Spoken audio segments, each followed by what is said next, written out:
रश्मि शुक्ला एक ऐसी IPS officer जिन्होंने उन तमाम भ्रष्टाचार की चीज़ें जो है लाकर जनता के सामने रख दी, और आज जब महाराष्ट्र की सरकार से कुछ बनता हुआ नहीं बन रहा, तो आज जो है एक महिला को किस प्रकार से प्रताड़ित किया जा रहा है।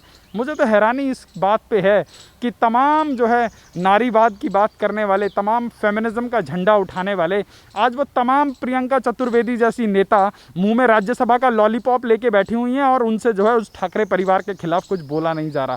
कहाँ चला जाता है उनका नारीवाद। जिस तरीके से महाराष्ट्र सरकार अब घिरती हुई नजर आ रही है और वहां के जो पूर्व गृह मंत्री थे उनके ऊपर भी एफआईआर दर्ज हो चुकी है। सवाल यहाँ पर यह है कि अब रश्मि शुक्ला के केस को जिस तरीके से देखा जा रहा है और मुंबई पुलिस ने अब पूछताछ करने के लिए बुलाया, किस तरीके से देखते हो आप सर इस सारे मामले को?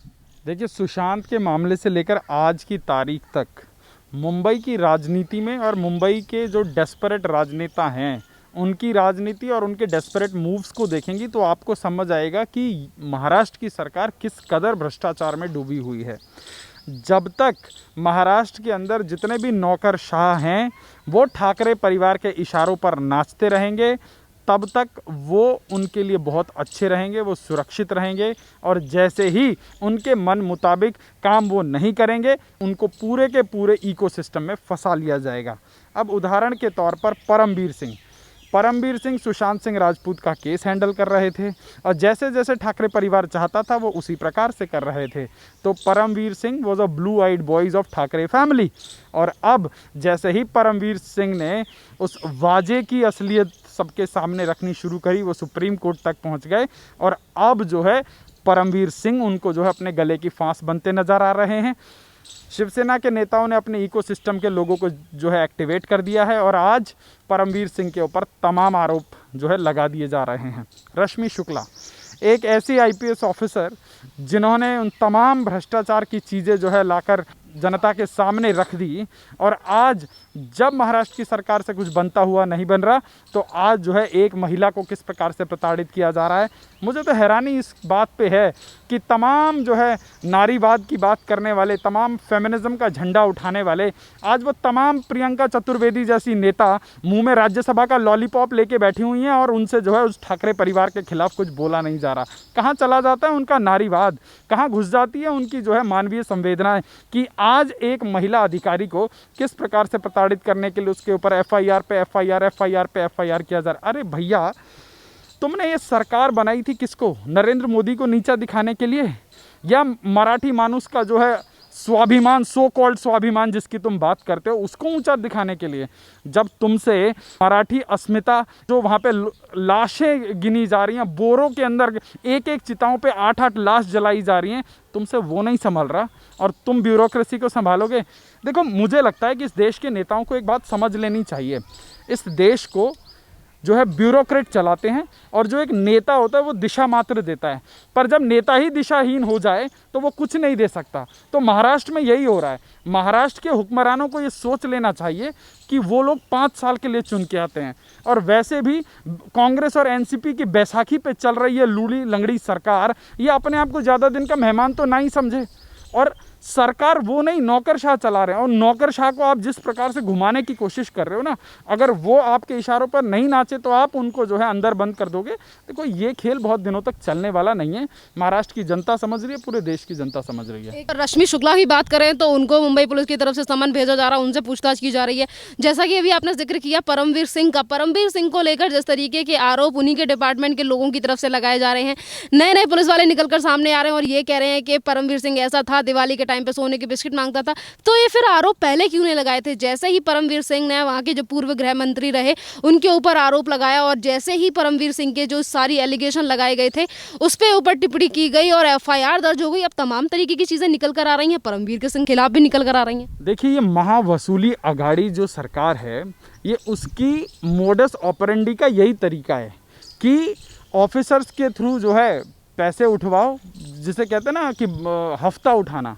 एक हफ्ते का सिस्टम मुंबई महाराष्ट्र में चलता है जो है दाऊद के जाने के बाद ख़त्म हो गया था, पर आज ऐसा महसूस हो रहा है कि दाऊद इब्राहिम ने कुछ सफ़ेद पोश लोगों को जो है अपनी जो है हफ्ता वसूली की जो है फ्रेंचाइजी दे दी। आप सोचिए, जिस प्रदेश के अंदर देश का सबसे बड़ा उद्योगपति सुरक्षित नहीं है, उसके घर के बाहर जो है 25 जिलेटिन की छड़ें प्लांट करा दी जाती हैं, आप उस सरकार से क्या उम्मीद रखेंगे? और आज तक क्या कार्रवाई हुई है? महाराष्ट्र सरकार ने क्या कोई श्वेत पत्र जारी किया, कोई ऐसी कंक्रीट जो है कार्रवाई करी कि जिससे तमाम उद्योगपति, जो उद्योग समाज के लोग हैं, उनके अंदर एक सिक्योरिटी की भावना है? जहां पर करोड़ोंपति लोग सुरक्षित नहीं है, वहां आम आदमी की जान की कीमत क्या है? मक्खी मच्छर की तरह मर रहे हैं लोग, और महावसूली की जो सरकार है वो अपने एसी कमरों में बैठकर बस ये हिसाब लगा रही है कि कांग्रेस के हिस्से में कितना जाएगा, हमारे हिस्से में कितना जाएगा और शरद पवार के हिस्से में कितना जाएगा। तो जब निम्न मानवीय संवेदनाएं तक राजनेताओं की समाप्त हो जाती हैं, तब जो हाल महाराष्ट्र में हो रहा है वो देखने को मिलता है। आज देश के अंदर जो कोरोना की मौत हो रही हैं वो सबसे अधिक महाराष्ट्र में क्यों हो रही हैं, ये सवाल पूछता है भारत। और उसके बाद ये सवाल आप पूछेंगी तो हो सकता है आपके हमारे ऊपर कोई एफआईआर की तलवार लटका दें। तो इस प्रकार के हम एक जटिल, एक ऐसे पॉलिटिकल जो है टेररिज्म कालखंड में जी रहे हैं कि आप एक तो सरकार बनाएंगे, उसके बाद आप लोगों से हफ्ता वसूली करेंगे, लोगों को धमकाएंगे, पुलिस के लोगों को आगे लगाकर जो है उनसे पैसा ऐंठेंगे, और उसके बाद यदि कोई आपके इशारों पर काम करना बंद कर दे तो आप उसी को अपने ही सिस्टम के लोगों से फंसवाएंगे और उसको जेल भिजवाने की तैयारी करेंगे। क्या आपको याद नहीं है सुशांत सिंह राजपूत के मामले में जब बिहार से एक आईपीएस ऑफिसर आता है तो उसको ज़बरदस्ती जो है बंद कर दिया जाता है, उसको घर से बाहर निकालने से बंद कर दिया जाता है। जो तमाम अभियुक्त थे उनको जो है पुलिस चौकी के पास एक घर में रोक लिया जाता है ताकि उनसे दूसरे प्रदेश की पुलिस या सीबीआई जो है जांच नहीं करे। तो ये महावसूली अगाड़ी की ये जो बदमाश, ये लंपटों की जो सरकार है, इसका जो मोडस ऑपरेंडी है, महाराष्ट्र की जनता तो खून के आंसू पी रही है और देश की जनता भी समझ रही है। सर, यहाँ पे जिस तरीके की सरकार की तरफ से रवैया देखा जा रहा है और जो भी इनके खिलाफ आवाज़ उठाने की कोशिश करता है, ये उसके खिलाफ ही ऐसी कार्रवाई कर देते हैं। और ये बात हम अभी से नहीं देख रहे हैं, ये जो हरकतें हैं वो हम काफ़ी सारे टाइम से देख रहे हैं। कंगना ने आवाज़ उठाई तो कंगना को लेकर, अर्नब गोस्वामी को लेकर, अब जिस तरीके की चीज़ें निकल कर आ रही हैं, आखिरकार कब तक चलेगी ये तानाशाही महाराष्ट्र में? देखिए, कहावत है हिंदी में, जब सैया भय कोतवाल तो डर काहे का। अर्नब गोस्वामी ने एंटोनियो माइनो बोला था और अर्नब गोस्वामी के खिलाफ 200 से अधिक एफआईआर हो गई।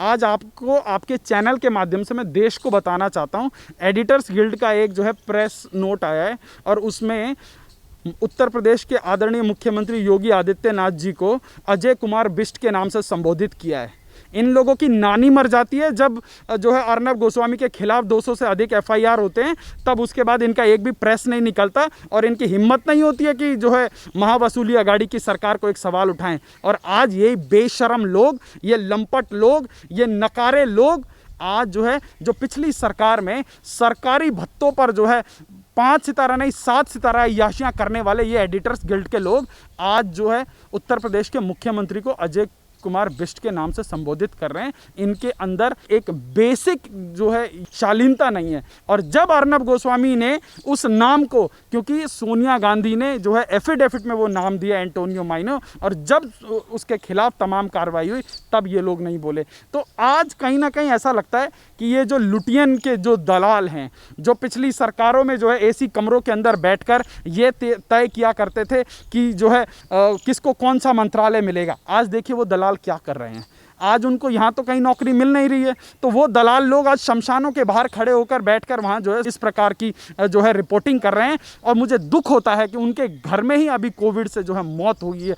अरे भैया, तुम्हारे अंदर इतनी संवेदनाएं नहीं है कि तुम अपने घर के, अपने परिवार के लोगों को जो है एक मानवीय सहायता उपलब्ध करा सको, पर तुम्हें तो देश के खिलाफ एजेंडा चलाना है। पर ऐसे एजेंडा चलाने वाले लोग ये चलती फिरती लाशें हैं, इनके अंदर कोई संवेदनाएं नहीं है। ये ना ये देश के हो सकते, ना अपने परिवार के हो सकते, ना समाज के हो सकते। ये लोग पैसे के लिए कुछ भी बेच सकते हैं। सर, पत्रकारिता को लेकर आपने कही और पत्रकारिता को लेकर भी उन लोगों को लेकर सवाल उठाए जो ऐसी सरकारों से सवाल नहीं पूछते। सवाल ये भी है कि ऐसे ही भी काफ़ी सारे पत्रकार हैं जो महाराष्ट्र सरकार से भी सवाल नहीं पूछते जिस तरीके की चीज़ें महाराष्ट्र में चल रही हैं। देखिए, पिछली बार लॉकडाउन हुआ तो इस देश में तमाम राज्य सरकारों ने जो है प्रधानमंत्री के ऊपर सवाल उठाए और चीज़ें धीरे धीरे करके स्ट्रीमलाइन हुई। देखो, आपको पूरी क्रोनोलॉजी समझनी पड़ेगी कि अचानक देश के अंदर ऐसा क्या हो गया कि आज हम जो है एक इस प्रकार की कोरोना की ज्वालामुखी के मुहान पर बैठे हैं और ये पूरी देश के अंदर एक मानवीय सभ्यता को लीलने पर आतुर है।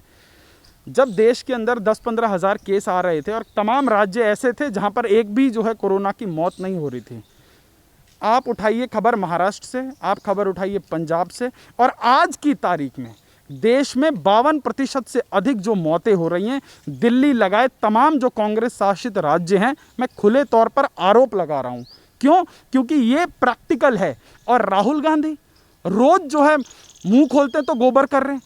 अरे भैया, तुम्हारी सरकार महाराष्ट्र में, तुम्हारी सरकार झारखंड में, तुम्हारी सरकार राजस्थान में, तुम्हारी सरकार छत्तीसगढ़ में, और तुम्हारी एक लंपट की सरकार दिल्ली में भी है, और उसके बाद रोज ट्विटर पर आकर जो है गोबर कर देना, क्या यही राजनीति है? अगर तुम कंस्ट्रक्टिव करना चाहते हो तो अपने राज्यों में करके तो दिखाओ। दिल्ली वाले ने, हाई कोर्ट ने कहा तो उसने कोविड के जो है टेस्ट करने कम कर दिए।